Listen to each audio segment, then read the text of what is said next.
इस बात में तो कोई शक नहीं कि इस दुनिया में जो भी इंसान आया है उसको एक ना एक दिन मरना जरूर है। सिर्फ इंसान ही नहीं बल्कि कोई भी जानदार हो, देर से ही सही लेकिन सबको यहाँ से जाना पड़ेगा। क्या कभी ऐसा मुमकिन हो पाएगा कि इंसान या कोई भी जानदार मौत को धोखा दे सके? क्या कभी साइंस इतनी तरक्की कर पाएगी कि मरे हुए इंसान को दोबारा जिंदा कर सके या फिर उसको कभी ना मरने वाला इमॉर्टल बना दे? आपको ये जानकर हैरत होगी कि अमेरिका की एक कंपनी ऑलरेडी इस प्रोजेक्ट पर काम कर रही है, यानी मौत को धोखा देने वाले फॉर्मूले पर बड़ी तेजी से काम किया जा रहा है। ज़ेम टीवी की वीडियोस में एक बार फिर से खुशामदीद। नाजरीन, जिस तरह एयरप्लेन की डिजाइनिंग को एरोनॉटिक्स कहा जाता है, इलेक्ट्रॉनिक डिवाइसेस की डिजाइनिंग को इलेक्ट्रॉनिक्स और रोबोट्स की डिजाइनिंग को रोबोटिक्स, इसी तरह इंसान की डेड बॉडी को प्रिजर्व करके इस उम्मीद से कि इसको दोबारा जिंदा किया जाएगा, इस फील्ड को क्रायोनिक्स कहा जाता है। एक्सपर्ट्स काफ़ी पुरउम्मीद हैं कि आने वाले 50 या 70 सालों के बाद मेडिकल साइंस इतनी तरक्की कर लेगी कि वो इंसान को मरने से रोक सके या फिर मरे हुए इंसान को वापस जिंदा भी कर पाए। इसी वजह से जिन लोगों को मरने के बाद वापस इसी दुनिया में जिंदा होने का शौक है और वो मेडिकल साइंस पे इतना भरोसा भी रखते हैं, उनके लिए स्कॉट्सडेल एरिजोना में एल्कोर नामी कंपनी का हेड ऑफिस मौजूद है। बाहर से देखने पर यह ऑफिस किसी आम ऑफिस की तरह ही लगता है, लेकिन बिल्डिंग के सेंटर में एक अजीबो गरीब मंजर देखा जा सकता है। धुएं छोड़ते हुए स्टेनलेस स्टील के इन बड़े बड़े कंटेनर्स में लगभग 300 लोगों की डेड बॉडीज मौजूद हैं और 33 पेट एनिमल्स को भी यहाँ दोबारा जिंदा होने की उम्मीद में फ्रीज किया गया है। यहाँ इंसान की मौत को उस अंदाज से नहीं देखा जाता जैसे हम देखते हैं, बल्कि एल्कोर की टीम का मानना है कि ये लोग भी नॉर्मल इंसान हैं, बस उनका दिल नहीं धड़कता और वो एक लंबे अरसे तक चुपचाप सो रहे हैं। इसके अलावा इनकी बॉडी का हर एक पार्ट बिल्कुल परफेक्ट कंडीशन में है। हम ये भी कह सकते हैं कि इन 300 लोगों के लिए वक्त अगली कई दहाइयों के लिए रुक गया है। 70 सालों के बाद अगर वाकई मेडिकल साइंस इनको जिंदा करने में कामयाब हो गई तो ये अपने फ्यूचर में वापस जिंदा किए जाएंगे, जैसा कि टाइम मशीन या टाइम ट्रेवल जैसी साइंस फिक्शन मूवीज में देखा जाता है। इन कंटेनर्स के अंदर इतनी शदीद ठंडक है जितनी दुनिया के सबसे ठंडे इलाके एंटार्क्टिका में भी नहीं होती। लिक्विड नाइट्रोजन से भरे हुए इन कंटेनर्स के अंदर का टेम्परेचर हैरत अंगेज तौर पे -196 डिग्री सेल्सियस होता है, जिसको कंप्यूटर की मदद से 24/7 कंट्रोल किया जाता है और पावर आउटेज की सूरत में बैकअप जनरेटर्स भी मौजूद हैं। एक बड़े कंटेनर में 4 फुल बॉडी पेशेंट्स और 5 न्यूरो पेशेंट्स यानी सिर्फ उनके सर मौजूद हैं। जी हाँ, ये छोटा कंटेनर सिर्फ इंसान के सर और चेहरे को फ्रीज करने के लिए बनाया गया है। 300 में से 116 पेशेंट्स ने सिर्फ अपने सर फ्रीज करवाए हैं, जिसमें उनका ब्रेन और उसमें मौजूद तमाम मेमोरीज और डाटा 100% सेफ है। क्रायोनिक्स रिसर्चर्स का मानना है कि जब इनको वापस जिंदा किया जाएगा तो इनका सिर्फ फेस और ब्रेन इनका अपना होगा, जबकि इनके बकाया बॉडी पार्ट्स आर्टिफिशियल होंगे।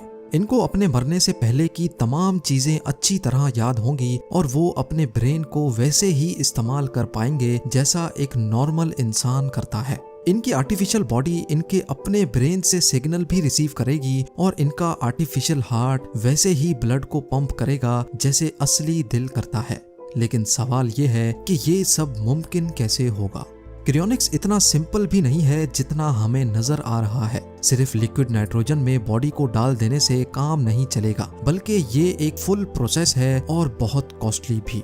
फुल बॉडी को 50 सालों के लिए क्रायो प्रोटेक्ट करवाने के लिए $2,20,000 यानी तकरीबन 1,65,00,000 रुपए लगते हैं, और अगर किसी को सिर्फ अपना सर क्रायो प्रोटेक्ट करवाना हो तो उसके $80,000 अपने मरने से पहले ही पे करने पड़ते हैं, जो तकरीबन 60 लाख रुपए बनते हैं।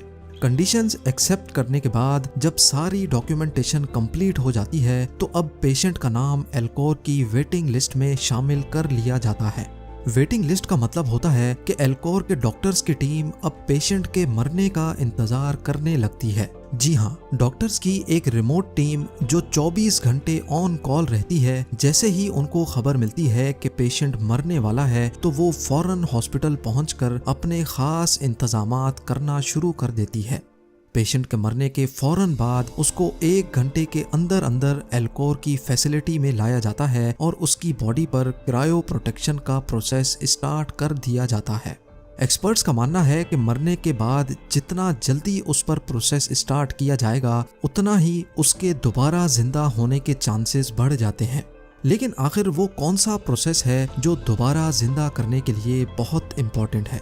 मरने के बाद इंसान का दिल बंद हो जाता है और इसके साथ ही ब्लड का फ्लो भी वेन्स में रुक जाता है।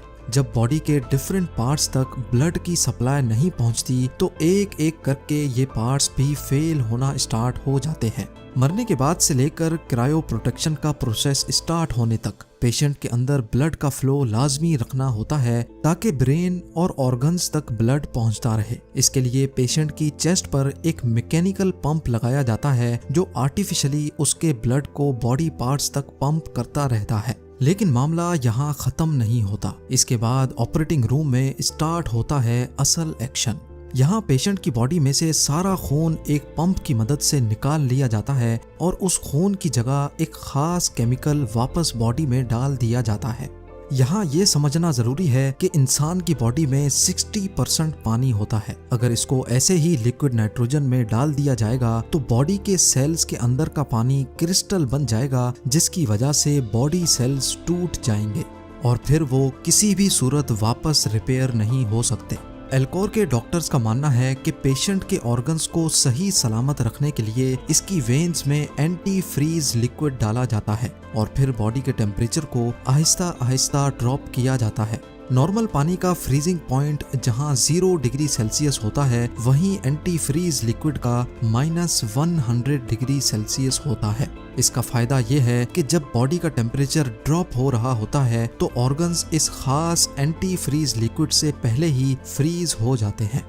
बॉडी का टेम्परेचर ड्रॉप होते होते एक पॉइंट ऐसा आता है जब बॉडी किसी शीशे की तरह पत्थर बन जाती है और इस पॉइंट पे बॉडी को उठाकर लिक्विड नाइट्रोजन टैंक में डाल दिया जाता है, जहां -196 डिग्री सेल्सियस में वो हमेशा हमेशा के लिए भी प्रिजर्व रह सकती है। पूरी बॉडी को क्रायो प्रोटेक्ट करने के लिए डॉक्टर्स की टीम को 12 घंटे लगते हैं, जबकि जिन पेशेंट्स ने सिर्फ अपने सर को प्रिजर्व करने का ऑप्शन चूज किया होता है उसमें डॉक्टर्स को 6 घंटे का प्रोसीजर करना पड़ता है। ब्रेन को क्रायो प्रोटेक्ट करने के बाद उसको भी कंटेनर में डालकर नाइट्रोजन टैंक में रख दिया जाता है। धुएं छोड़ते हुए इन कंटेनर्स के बराबर से गुजरते हुए ऐसा लगता है जैसे आप किसी ग्रेव यार्ड से गुजर रहे हों। ये यकीन करना काफी मुश्किल है कि न्यू टेक्नोलॉजी की मदद से शायद इनको एक बार फिर से जिंदा किया जाएगा। हर कंटेनर के बाहर इनके अंदर मौजूद पेशेंट्स की फोटो भी लगाई जाती हैं और उनकी फैमिली रेगुलर इनको विजिट भी कर सकती है। इन्हीं पेशेंट्स में कैलिफोर्निया से ताल्लुक रखने वाली अनीता रिस्किन भी हैं। अनीता को बॉडी के डिफरेंट पार्ट्स में कैंसर था और उनको पता था कि वो अब ज्यादा अरसे तक जिंदा नहीं रह सकती। इसी वजह से उन्होंने खुद को दोबारा जिंदा करने की उम्मीद में जीते जी अपने आप को एल्कोर में रजिस्टर करवा लिया। अनीता की जिंदगी के आखिरी दिनों में उन्होंने कई टीवी इंटरव्यूज भी दिए और हत्ता के अपने ऊपर होने वाले क्रायोनिक्स प्रोसीजर को भी शूट करने की परमिशन दी। अनीता के हस्बैंड, जो कि आखिरी सांस तक अपनी बीवी का साथ देते रहे, उन्होंने भी खुद को क्रायोनिक्स के हवाले करने का फैसला किया है, इस उम्मीद से कि आने वाले सालों में वो दोबारा अपने पार्टनर से इसी दुनिया में मिल सकें। नाज़रीन, क्रायोनिक्स का एक कॉन्सेप्ट हमने कैप्टन अमेरिका और स्टार वॉर्स जैसी साइंस फिक्शन मूवीज में देखा है, लेकिन क्या अब साइंस फिक्शन वाकई एक हकीकत में बदल रही है कि नहीं? इसके बारे में मुझे कमेंट सेक्शन में ज़रूर बताएं। उम्मीद है ज़ेम टीवी की ये वीडियो भी आप लोग भरपूर लाइक और शेयर करेंगे। आप लोगों के प्यार भरे कमेंट्स का बेहद शुक्रिया। मिलते हैं अगली शानदार वीडियो में।